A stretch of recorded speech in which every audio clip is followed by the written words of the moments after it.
Good evening student, मैं मुकेश सिंह केल polytechnic के यूट्यूब चैनल पे आप सभी का स्वागत करता हूँ।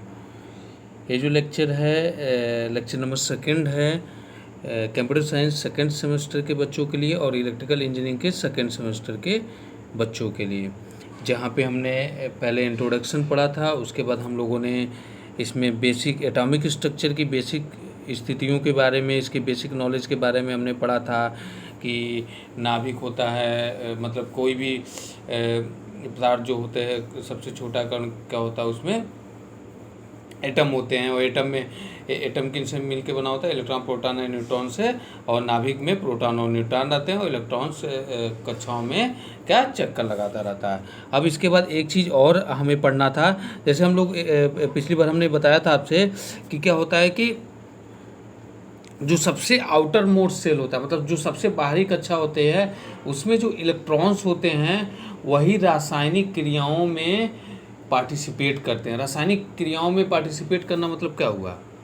रासायनिक क्रियाओं में पार्टिसिपेट करने का मतलब होता है कि वो बॉन्डिंग करते हैं, मतलब एक एटम दूसरे एटम से इलेक्ट्रॉन शेयर करके बॉन्ड बनाएगा, ठीक है। तो अगर उस बाहरी कक्षा में जो इलेक्ट्रॉन उपस्थित होते हैं उन्हें क्या बोलते हैं? उस बाहरी कक्षा में जो इलेक्ट्रॉन्स उपस्थित होते हैं उन्हें वैलेंस इलेक्ट्रॉन्स बोलते हैं। और देखो, सबसे बाहरी कक्षा को क्या बोलते हैं? Outer most cell. जो सबसे बाहरी कक्षा है उसको बोलते हैं बैलेंस सेल, ठीक है। बैलेंस सेल बोलते हैं, बैलेंस कक्षा बोलते हैं। और जो जिसे संयोजी कक्षा बोलते हैं, ठीक है। और जो उसमें इलेक्ट्रॉन्स उपस्थित होते हैं उसे क्या बोलते हैं? बैलेंस इलेक्ट्रॉन्स बोलते हैं। अब ये जो बाहरी कक्षा में इलेक्ट्रॉन्स होते हैं, यही क्या करते हैं? रासायनिक अभिक्रियाओं में पार्टिसिपेट करते हैं। अर्थात या तो वो, हमने क्या बताया था कि बाहरी कक्षा में क्या होगा, अगर 8 इलेक्ट्रॉन्स होंगे तो वो एटम्स क्या हो जाएगा? स्टेबल हो जाएगा। तो या तो वो क्या करेगा, 8 से कम है, जैसे मान लीजिए 8 से 4 है, तो या तो वो 4 छोड़ने की कोशिश करेगा या तो 4 ग्रहण करने की कोशिश करेगा, जिससे क्या करे, वो अपना ऑक्टेल पूरा कर ले, ठीक है। तो इस तरीके से ये चीज़ें होती हैं। तो यहाँ पे बताने का मतलब ये है कि जो बाहरी कक्षा होती है उसे क्या बोलते हैं? संयोजी कक्षा बोलते हैं। और उसमें जो इलेक्ट्रॉन्स होते हैं उपस्थित उसे क्या बोलते हैं? संयोजी इलेक्ट्रॉन्स बोलते हैं, बैलेंस इलेक्ट्रॉन्स बोलते हैं। और यही क्या करते हैं बेटा कि रासायनिक अभिक्रिया में पार्टिसिपेट करना। रासायनिक अभिक्रिया में पार्टिसिपेट करना मतलब क्या? इलेक्ट्रॉनों का शेयर करके, या तो शेयर करना मतलब इलेक्ट्रॉन्स को दे के त्याग करके, या तो इलेक्ट्रॉन्स को ग्रहण करके क्या करना? एटॉमिक स्ट्रक्चर बनाना, ठीक है। कहने का मतलब एक एटम दूसरे एटम के साथ बॉन्डिंग करना, ठीक है। अब उसमें कोवैलेंट बॉन्ड आता है, आयनिक बॉन्ड आता है, वो अलग चीज़ें हैं, वो बाहर की कॉन्सेप्ट है, वो हमें नहीं पढ़ना है। तो हमें अपने सिलेबस के अनुसार यही पढ़ना था। तो आप ये सुनिश्चित कर लीजिएगा, क्योंकि वो पिछली बार लेक्चर में हम ये थोड़ा सा आपको बताना भूल गए थे कि जो सबसे बाहरी कक्षा में, जो सबसे बाहरी आउटर मोस्ट से जो सबसे बाहरी कक्षा होती है उसे बैलेंस सेल बोलते हैं, संयोजी कक्ष बोलते हैं। उसमें जो इलेक्ट्रॉन्स उपस्थित होते हैं उसे बैलेंस इलेक्ट्रॉन बोलते हैं। और यही क्या करता है बेटा, क्या करता है? रासायनिक अभिक्रियाओं में, केमिकल रिएक्शंस में पार्टिसिपेट करता है। किस तरह पार्टिसिपेट करेगा? या तो इलेक्ट्रॉन को ग्रहण करके या तो इलेक्ट्रॉन को त्याग करके, ठीक है। अब यहाँ से ये चीज़ें क्लियर हो गई। आज हम लोग आगे की चीज़ें पढ़ेंगे। तो आगे की चीज़ों में यहीं तक बेसिक चैप्टर नंबर 1 था। होमवर्क भी हमने आपको दिया था, आप लोग कंप्लीट कर लिए होंगे जहाँ तक मुझे उम्मीद है। अब आती है तत्वों का वर्गीकरण, classification of element according to the electrical engineering. Classification heading क्या है? दूसरे चैप्टर का नाम है आपका सेमी लेसन नंबर 2। क्या डालेंगे? Lesson number 2। इसके पहले वाला लेसन नंबर 1 था, अब ये क्या है? लेसन नंबर 2 है। और लेसन नंबर 2 में क्या है? Semiconductor diode. चैप्टर का नाम क्या है? Semiconductor diode. अब उसमें पहली हेडिंग क्या देनी है आपको बेटा? पहली हेडिंग देनी है क्या? तत्वों का वर्गीकरण, क्लासिफिकेशन ऑफ एलिमेंट्स। तो क्या बोल रहा है बेटा?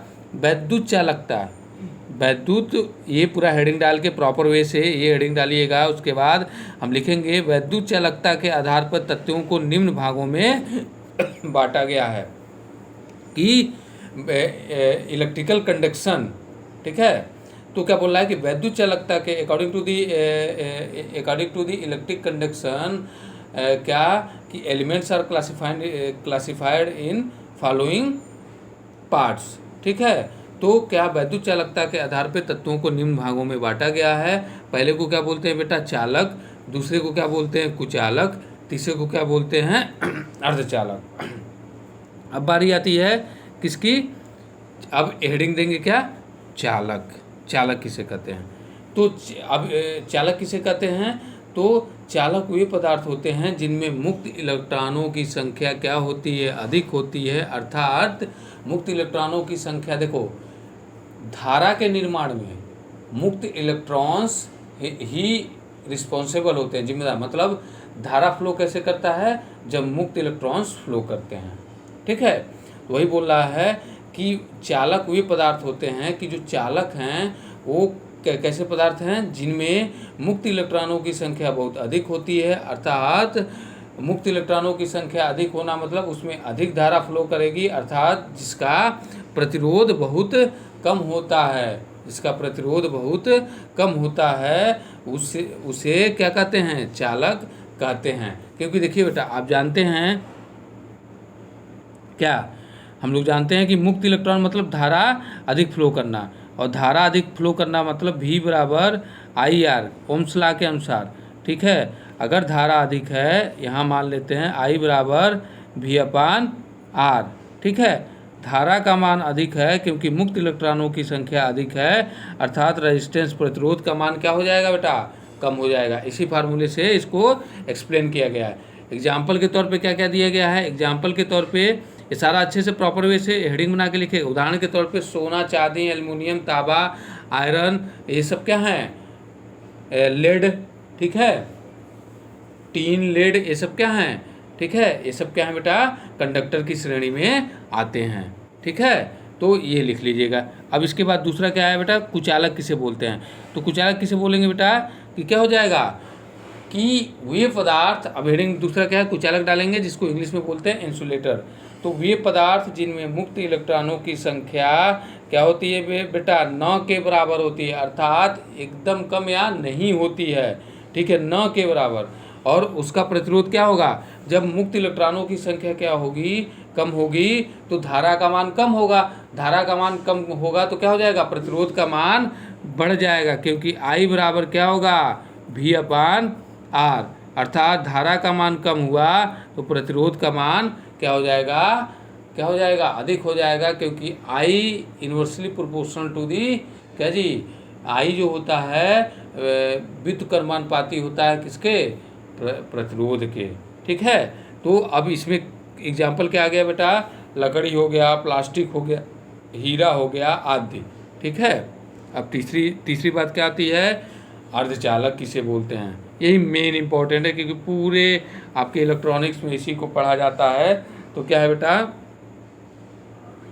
क्या अर्धचालक किसे बोलते हैं, तो अर्धचालक मतलब सेमी कंडक्टर, इंग्लिश में क्या बोलते हैं इसको, सेमी कंडक्टर, SEMICONDUCTOR।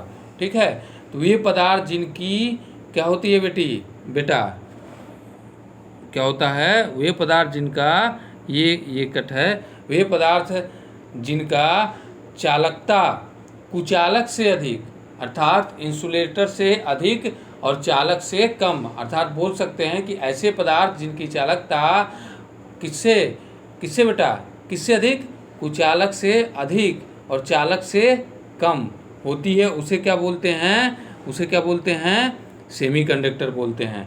एग्जाम्पल के तौर पे क्या क्या हैं, जर्मेनियम हो गया, जर्मेनियम को शॉर्ट में किससे डिनोट करते हैं, GE से। सिलिकॉन हो गया, सिलिकॉन को SI से। जर्मेनियम का एटॉमिक नंबर परमाणु क्रमांक 32, सिलिकॉन का परमाणु क्रमांक 14, उसके बाद गैलियम होता है, आर्सेनिक होता है, आदि होता है। ठीक है, तो ये क्या हुआ, क्वेश्चन देखिए एग्जाम में कैसे पूछता है बेटा, कि तत्वों का वर्गीकरण कीजिए।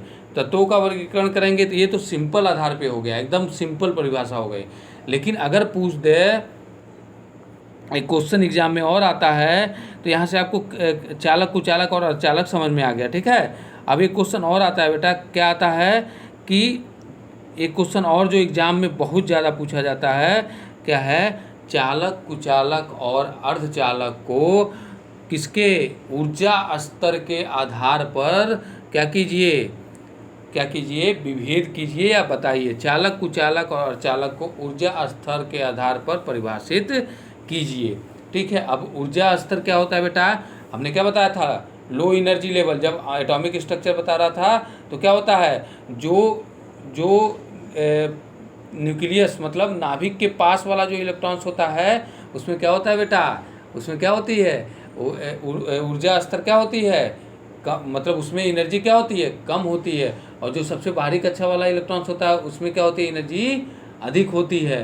अर्थात बाहरी कक्षा वाले इलेक्ट्रॉन्स को अगर थोड़ा सा एक्स्ट्रा एनर्जी दे दिया जाए तो अपनी कक्षा छोड़ के कहाँ चला जाएगा बेटा, चालन बैंड में चला जाएगा। और चालन बैंड में मुक्त इलेक्ट्रॉन्स पाए जाते हैं और वही धारा के लिए रिस्पॉन्सिबल होते हैं। तो अब देखिए, अब यहीं पे क्या बोल रहा है कि चालक, कुचालक और अर्धचालक को क्या कीजिए, ऊर्जा स्तर के आधार पे एक्सप्लेन कीजिए। तो अब बारी आ गई किसकी, पहला हेडिंग क्या डालेंगे बेटा, पहला हेडिंग क्या डालेंगे, चालक। पहला हेडिंग क्या डालेंगे, चालक। तो देखो ऊर्जा स्तर में आप समझते जाइए, दो तरीके के बैंड होते हैं। एक को बोलते हैं, इसको ऐसे शो करते हैं, देखिए बेटा, एक को बोलते हैं कंडक्शन बैंड और दूसरा होता है, क्या होता है, बैलेंस बैंड। क्या होता है, बैलेंस बैंड। हिंदी में क्या बोलते हैं, इसको बोलते हैं संयोजकता बैंड, सारा लिखा हुआ है बेटा, संयोजकता बैंड, इसको बोलते हैं चालन बैंड। और इसके मध्य जो गैप होता है इसी को बोलते हैं ऊर्जा स्तर। ऊर्जा स्तर, ऊर्जा स्तर जिसे इंग्लिश में बोलते हैं forbidden energy gap, forbidden energy gap. तो यही बोल रहा है कि चालक, कुचालक और अर्धचालक को ऊर्जा स्तर के आधार पर क्या कीजिए, एक्सप्लेन कीजिए।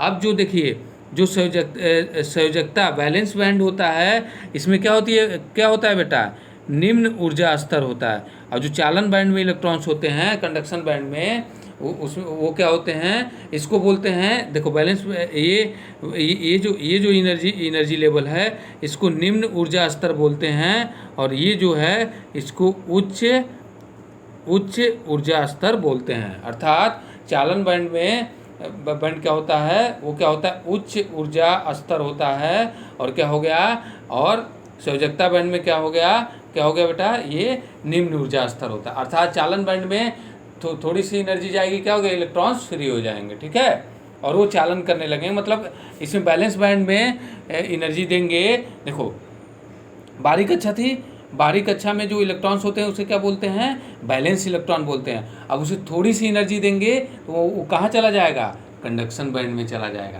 कंडक्शन बैंड में जाने का मतलब क्या हुआ, फ्री हो जाएगा और वो धारा का निर्माण करने लगेगा। तो इसी के आधार पे हमें एक्सप्लेन करना था।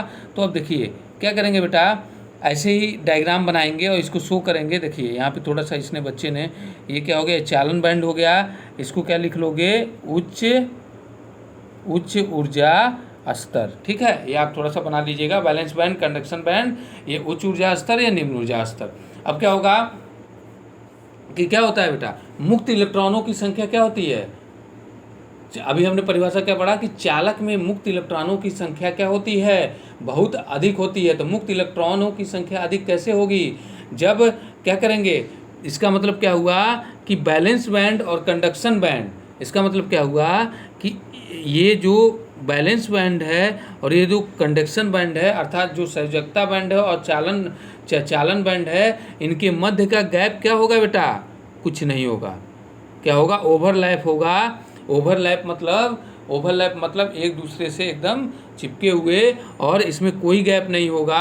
अर्थात ये Eg बराबर जीरो, Eg बराबर जीरो। Eg क्या दिखा रहा है, फॉरबिडन एनर्जी गैप को दिखा रहा है। क्या दिखा रहा है, फॉरबिडन एनर्जी गैप, जिसे बोलते हैं क्या, ऊर्जा स्तर को दिखा रहा है। तो ये जो गैप है इसको इलेक्ट्रॉन वोल्ट में शो करते हैं। इसको किस में शो करते हैं, इलेक्ट्रॉन वोल्ट में। तो ये गैप जो होता है बैलेंस बैंड और कंडक्शन बैंड के मध्य क्या होता है बेटा, क्या होता है, जीरो होता है। अर्थात थोड़ी सी एनर्जी देंगे तो बैलेंस बैंड का इलेक्ट्रॉन्स जो होगा कहाँ चला जाएगा, कंडक्शन बैंड में चला जाएगा और वही धारा का निर्माण कर देता है। ठीक है, तो इसीलिए बोला गया है कि चालक वे पदार्थ होते हैं जिनमें मुक्त इलेक्ट्रॉनों की संख्या बहुत अधिक होती है, अर्थात जिसका प्रतिरोध बहुत कम होता है और धारा बहुत अधिक होती है। इसीलिए ये क्यों हो रहा है बेटा, क्योंकि जो इसका क्या होता है, जो दो बैंड हैं ऊर्जा स्तर के आधार पर देखा जाए तो जो बैलेंस बैंड है और जिसे संयोजकता बैंड बोलते हैं और जो चालन बैंड है, उनके मध्य का गैप क्या है बेटा, गैप क्या है, 0 है। अर्थात इसमें एनर्जी की आवश्यकता पड़ेगी ही नहीं, हमें एनर्जी देने की आवश्यकता ही नहीं, पहले ही वो क्या है, उसमें मुक्त इलेक्ट्रॉन पर्याप्त मात्रा में होते हैं, और अगर थोड़ा सा दे दिए तो और ज़्यादा बढ़ जाएंगे।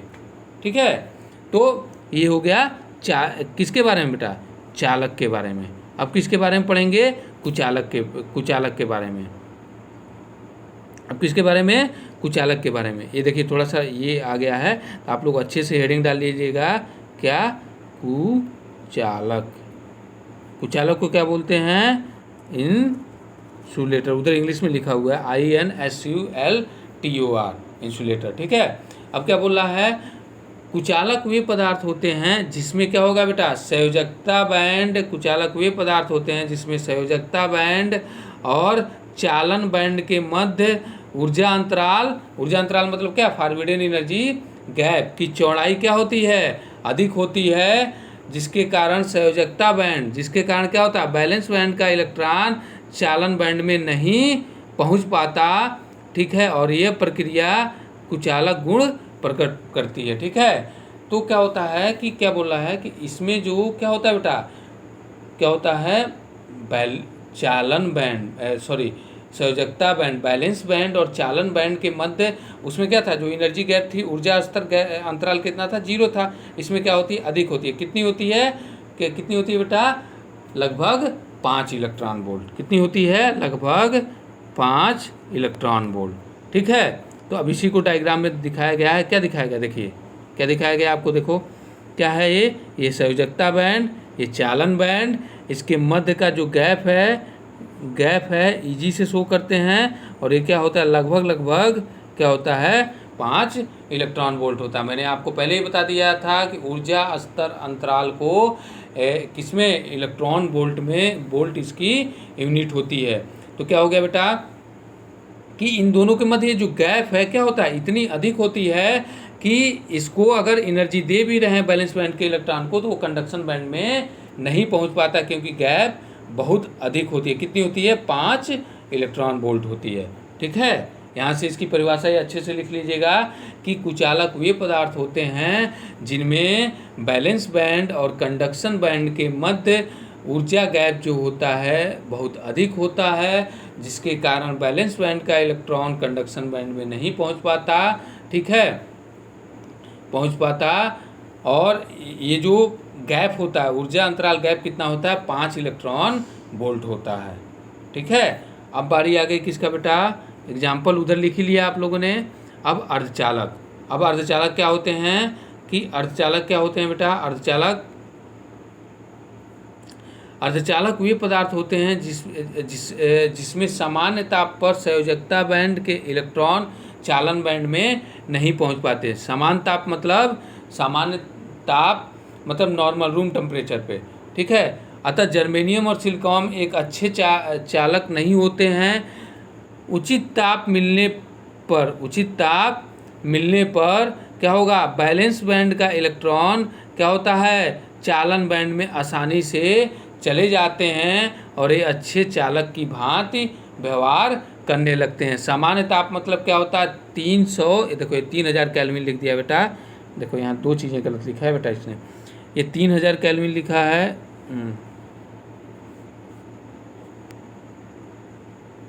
सामान्य ताप मतलब होता है 300 केल्विन,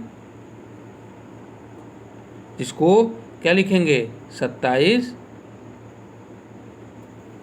सेंटीग्रेड। ठीक है,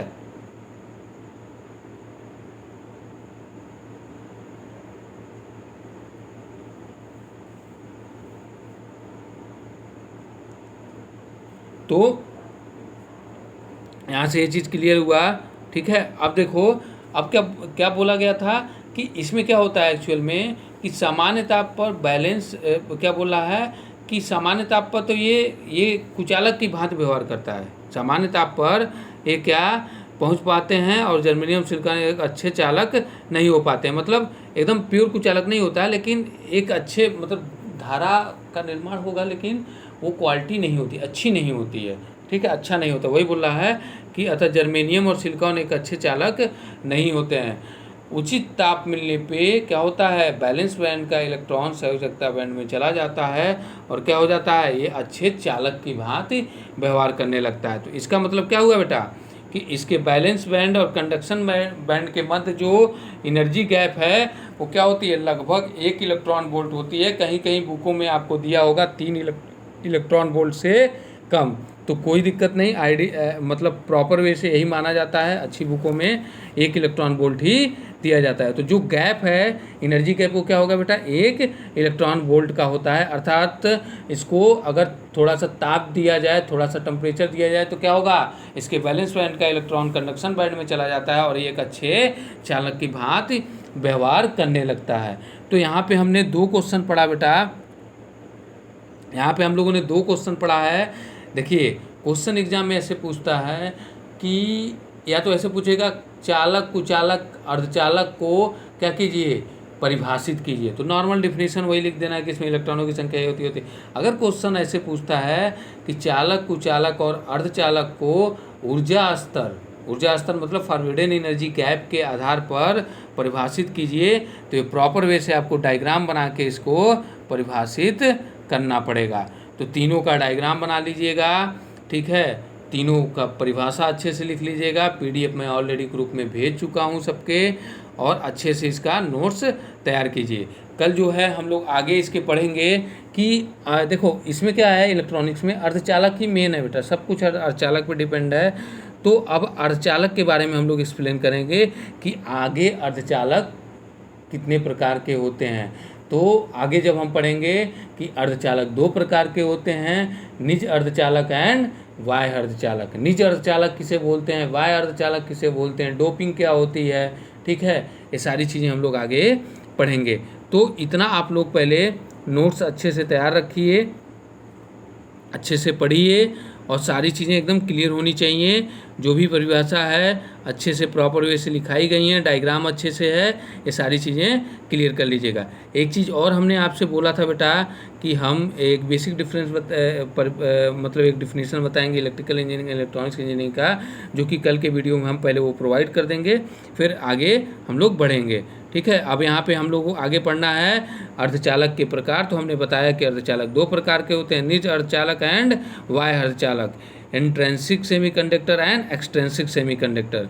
अब बाह्य अर्धचालक को भी फर्दर 2 भागों में बांटा गया है, पी टाइप अर्धचालक एंड एन टाइप अर्धचालक। तो कैसे क्या होता है सारी चीज़ें हम लोग आगे पढ़ेंगे। बाकी आप लोग ध्यान से क्लास लेक्चर लेते रहिए और सारी चीज़ें प्रॉपर वे से नोट्स तैयार करते रहिए। ठीक है, धन्यवाद, थैंक यू।